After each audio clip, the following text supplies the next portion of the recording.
Discover Geography, Lesson 5-3, Race and Ethnicity.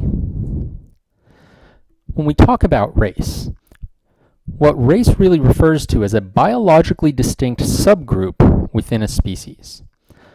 So if a species is composed of multiple races, that means that there are subgroups that have more in common with the other members of their own subgroup than they do with members of the other subgroups.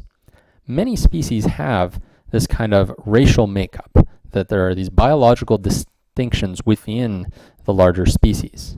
But what about our species, Homo sapiens? For our species, race is biologically not real, but is a social reality. That is, there's no biological basis for dividing Homo sapiens into distinct races. And yet the perception of race is a very real social phenomenon. If we look at the biological diversity within our species, we're clearly a species that has quite a great deal of biological diversity. There are a lot of characteristics on which humans differ from each other. But these differences do not constitute racial distinctions. The first thing to notice is that these different biological characteristics don't have sharp boundaries. It's not as if there's one group of people that has a characteristic and then another group that doesn't. Here you see a map of the average skin color of the native people of various parts of the world. And what you see here, even on this map that's kind of grouped the skin colors into chunky categories, is not sharp distinctions in which people on this side of the line have dark skin, people on that side of the line have light skin. Rather, what we see is gradual changes in skin color as we move across space. As we move from a place with dark skin to a place with light skin or vice versa, what we see is a gradual change through various intermediate steps of skin color.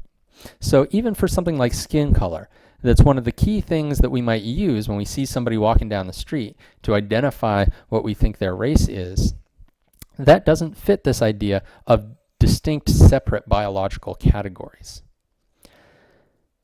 If we then turn to other biological characteristics, if we look at something like blood type is entirely determined by your genetics, and so we would expect that if people formed biologically distinct races, then blood types would cluster with those races. That one race would tend to have one blood type and another race would tend to have another blood type. And yet what we see is not only do blood types vary gradually over space, so here you see a map of the percent of the native people of various areas who had type A blood, and you see that that changes gradually as you move over space. There's no sharp boundaries between populations with lots of type A blood and populations with very little type A blood. And we see that the pattern here, which areas have high levels of type A blood and which areas have lower levels, don't correspond to the pattern that we saw with skin color. There's no correlation between skin color and blood type. And that applies to any other biological characteristic we might look at.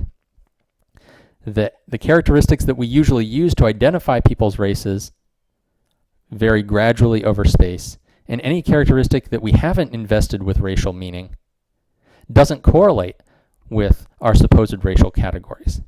So the idea of biologically based subdivisions within the human species, the idea that we could look at people's genomes in order to clearly divide them into different racial groups, is not actually something that we can do. There's no biological basis for our racial categorizations. But race is a very real social phenomenon. Our racial categories do make a big difference in people's lives. This is not something where we could just pretend that race doesn't exist, since it biologically doesn't, and it would all go away. Here you see an example of the social differences that occur on the basis of race. On this chart, the line represents the percent of people in each of these race and gender groups who use illicit drugs. This is based on various surveys to find out who is actually consuming these drugs. And if we look at just the first two items on this chart, the comparison between white males and black males, we see that they use illicit drugs at nearly the same rates. In fact, white males use more illicit drugs than any other race and gender category shown here. And yet when we look at who is actually arrested and put in jail for drug use, that's shown by the bars on the chart, we see that black males are put in jail for drug use at a far higher rate than white males, even though their drug use rate is actually slightly lower. So this indicates that our society treats people very differently on the basis of their race. A related concept to race is the idea of ethnicity. Ethnicity is something that's defined by a group perceiving itself as sharing and being perceived as others by sharing three different characteristics. First is the idea of a shared ancestry. And so we'll use as a running example Jews as an ethnic group, just as an illustration here. So within the Jewish community, it's believed that Jews all trace their ancestry back, in this case, to a particular couple, Abraham and Sarah from the Bible. But other ethnic groups, even if they can't name two specific ancestors that they believe that they're all descended from, are viewed by themselves and by others as being more closely related than they are with people outside the ethnic group. Second, an ethnicity has a shared way of life. There's a culture, there are things that the people do that are common within the ethnicity but are not shared with people outside the ethnicity. And so, as an example, within the Jewish ethnic group, keeping kosher is one aspect of a shared way of life for many Jewish people. And then finally, an ethnic group is viewed by its own members and by outsiders as having a shared homeland. Ethnic groups are typically linked to a particular place that these people see themselves as having come from, even if they're now living in all kinds of other places. And so Jews trace themselves back to the kingdoms of Israel and Judah in the Eastern Mediterranean, even if they're living in totally different parts of the world. That's the homeland of that group. And so when a group shares these things or is seen as sharing these things, we can think of them as an ethnic group. Ethnic groups will always have fuzzy boundaries. If you look at even just the examples I've given here, not all Jews keep kosher or keep kosher at the same level of strictness as others.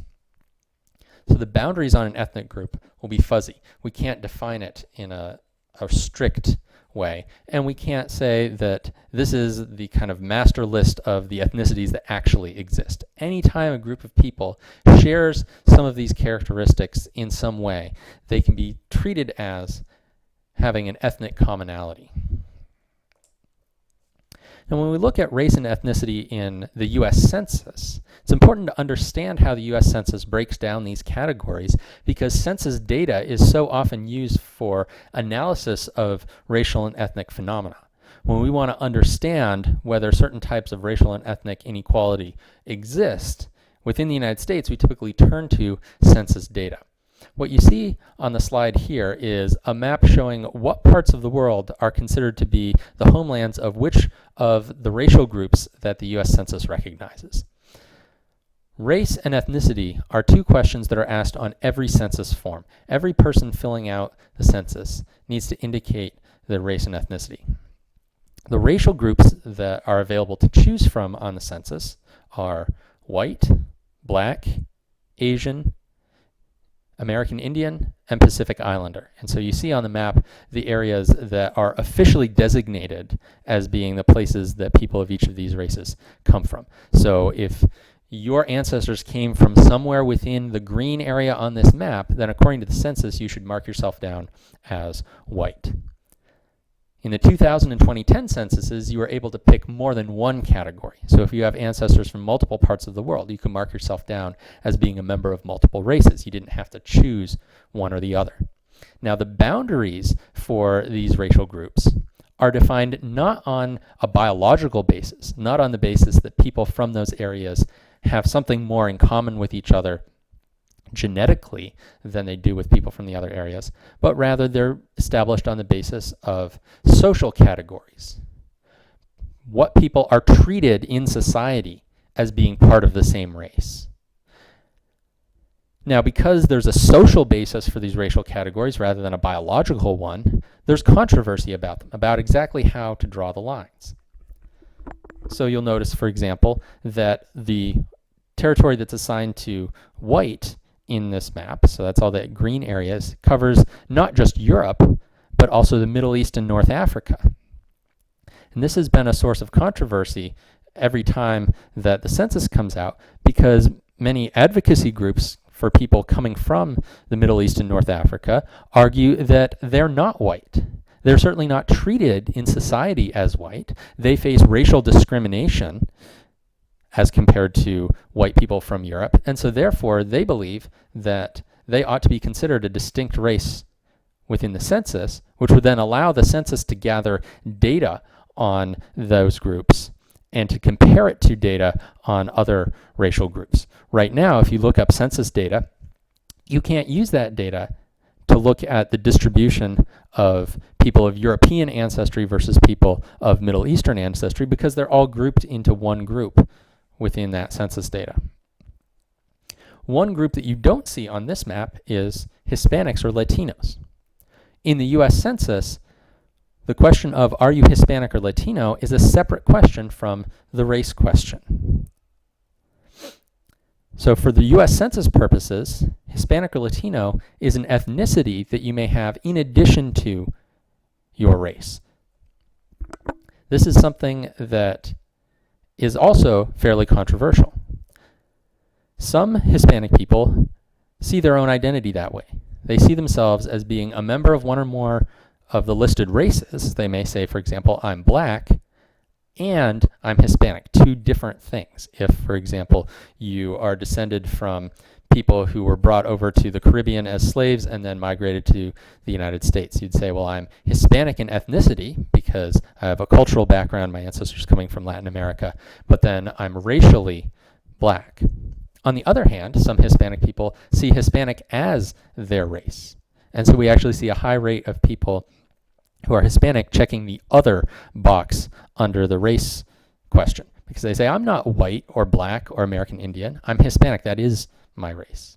Who's right? Well, they're both right. Those are two different valid ways of understanding Hispanic identity because it's a social construct. And the census has to do its best to create a form that can fit everyone. And you often see in analyses that use census data that Hispanics are essentially treated as a separate race, that researchers will pull out all the Hispanics of whatever race they're listed and make them one group and then separate the different racial groups within the non-Hispanic population. So you'll compare Hispanics versus non-Hispanic whites versus non-Hispanic blacks, etc.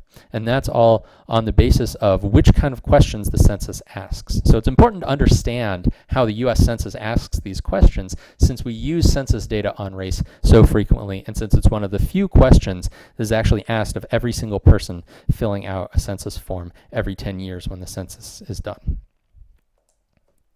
We can then use some of this census data with all of the caveats and potential problems that it has to analyze the geography of race. We can analyze people of which race are living in which places. So what you see on the screen right now is a map of the Pittsburgh metropolitan area by race. So on this map, red dots represent 25 white people living in an area.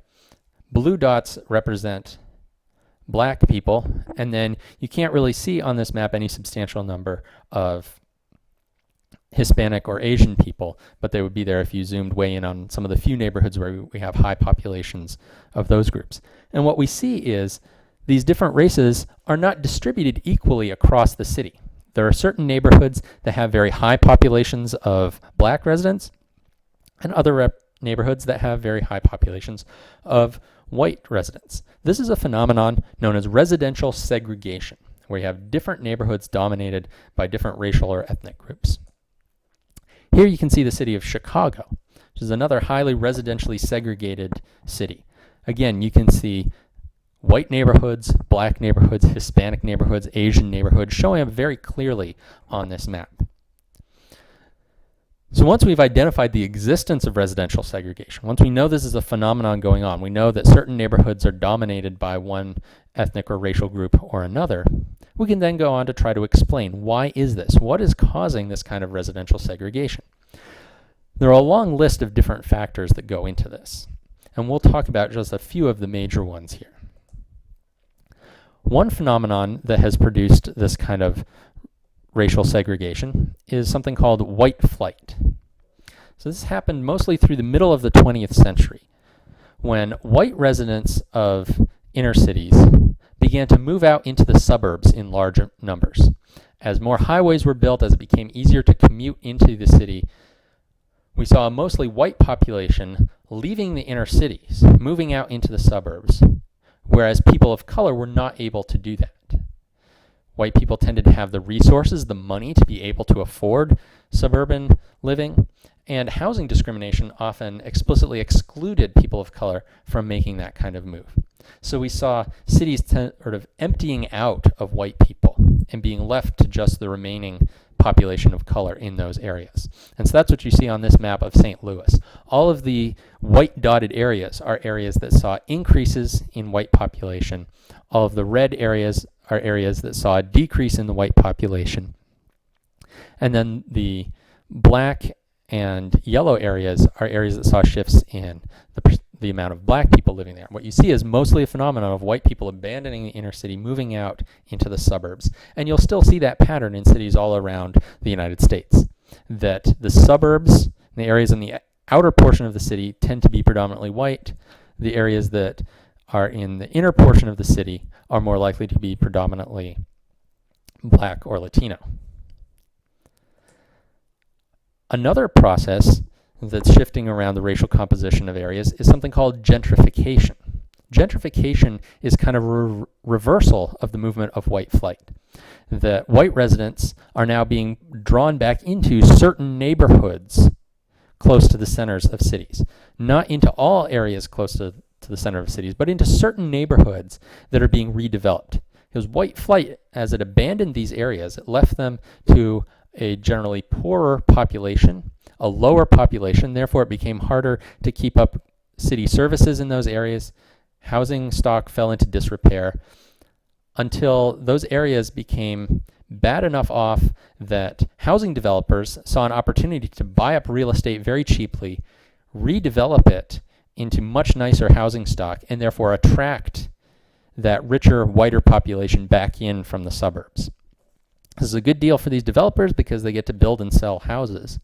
But when this process occurs, it creates new pockets of largely white neighborhoods in the central part of cities and displaces the poorer, usually more people of color populations that had been living in these areas out into different neighborhoods, sometimes out into some of the inner suburbs, which have been now abandoned by some of the white populations moving back into the city.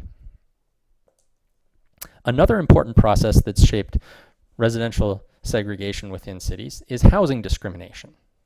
That realtors and banks will prevent people of certain races from being able to buy or rent homes in certain areas. In the past, this was done in a very explicit way. What you see here is a map of the city of Pittsburgh that's color-coded according to which areas are suitable to sell houses to black prospective home buyers versus what areas those people will be excluded from. So the areas in red on this map are the areas that were considered bad enough areas that realtors and banks would allow black prospective homeowners to purchase property in those areas. The areas that are in blue and green are the areas that are being essentially reserved for white residents, areas where they're going to prevent black residents from moving in. So this was done in a very explicit way in the past and was a phenomenon known as redlining, because as you can see, they would draw explicit red lines on the map to show where people of one race or another were allowed to live. And you can see the continuing legacy of that redlining in the modern day distribution of people. If you compare these two maps, you'll see that the areas that were redlined as being suitable for black prospective homeowners are still the areas that have higher black populations in Pittsburgh. The areas that were redlined as being for white prospective homebuyers only are still predominantly white neighborhoods, even though redlining has been illegal in the United States for decades. Because while it's illegal to explicitly discriminate against people on the basis of their race when they're looking to buy a house or rent an apartment, housing discrimination still continues. whether it's conscious or an unconscious bias on the part of realtors and banks, we find that people of color have fewer opportunities to buy homes or rent homes in certain neighborhoods. The graph you see here comes from a study on housing discrimination that was done very recently in 2012, in which the Department of Housing and Urban Development sent out matched pairs of testers who would go to real estate agencies, would go to property management agencies, and present themselves as potential home buyers or potential renters. And they would see what properties they were told about. Where were they told that, oh, there's this house that you might be interested in, there's this house that you might be interested in. In the study, you had both white testers and testers of color. You can see Black, Hispanic, and Asian results shown on this graph. And they were given identical fake credentials. So you had people that had the same credit rating, the same employment history, and the same income. The only difference between these different testers was their race. And what you see on the graph is the percent fewer housing units that were told about to people of color as compared to the white testers. So you can see, for example, Black prospective home buyers were told about almost 12% fewer potential homes than were equally qualified white prospective home buyers. So housing discrimination continues today. It continues to channel people into different neighborhoods as realtors, as property management agencies, as banks will help people of certain races get houses in certain neighborhoods, but be less likely to help them get houses in other neighborhoods. A final factor that's shaped housing discrimination and that's shaped residential segregation is violence. Outright violence against people who are moving into what are seen as the wrong neighborhood for their racial or ethnic group. The picture you see here comes from a famous race riot in the city of Chicago in 1919. There were Black families who had been trying to move into what were seen by the residents as white neighborhoods in Chicago. And so the white population of the city rioted. They attacked Black residents, they destroyed their property, and basically drove them back into the traditional Black neighborhoods. We may think that violence as a way of enforcing residential segregation is a thing of the past, but in fact there are still concerns about violence even today. Take the example of the shooting of Trayvon Martin just a few years ago. Here we have an example of a young unarmed Black boy who ended up being killed essentially because he was in the wrong kind of neighborhood. He was walking through a neighborhood that was a largely white neighborhood. And so he was seen as being out of place. He was seen as not belonging, and therefore he must be up to something. And for that reason, a neighborhood vigilante named George Zimmerman pursued him and engaged in a confrontation that ultimately led to Martin's death.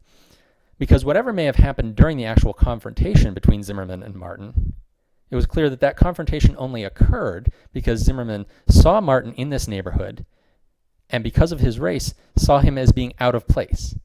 Your kind of people don't belong here, so you must be here for some nefarious reason. So for all of these types of reasons, we see certain types of people end up living in one neighborhood, a different type of people living in a different neighborhood. And it's this residential segregation, it's the fact that we have distinct Black, white, Hispanic, Asian, etc. neighborhoods that then becomes the basis for many environmental injustices. If some of those neighborhoods have better environmental quality, if some of those neighborhoods have clean air and lots of parks and trees, whereas other neighborhoods have lots of industry and pollution and hazards, then residential segregation on the basis of race can become the basis for racial environmental injustice.